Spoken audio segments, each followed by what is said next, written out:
নমস্কার বন্ধুরা, আশা করি সবাই ভালো আছেন। সুপ্রভাত। শীতের অনেক সবজি চলে এসছে, একের পর একটা বানাবো। আজকে দেখুন বেগুন পোড়া শুরু করে দিয়েছি। সকাল থেকে যদি শুরু না করি তাহলে বেলা যত গড়িয়ে যায় আর করার ইচ্ছেটা কমে আসে। এই দেখুন পেঁয়াজকলি শাক, এটা দিয়ে আজকে একটা মাছ বানাবো। যখন মাছটা হবে তখন দেখাবো। খুবই সুন্দর হবে সেই মাছটা। মাছটা স্পেশালি রুই মাছ হতে হবে। রুই মাছের 4 পিস ভেজে নিতে হবে এবং তেলের মধ্যে 5 ফোড়ন আর কাঁচা লঙ্কা। ফোড়নটা যখন গন্ধ উঠবে তখন পেঁয়াজ কলিগুলি খানিকটা 1 বাটি মতন কেটে দিতে হবে। দিয়ে নাড়াচাড়া করে নুন, হলুদ দিয়ে 3 চামচ সর্ষে বাটা দিতে হবে।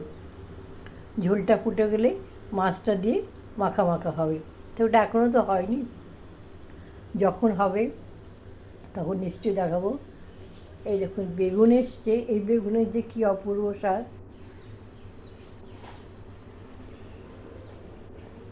তার সাথে শিম আছে, এটা নানাভাবে করা যায়, আপনাদের সব দেখাবো।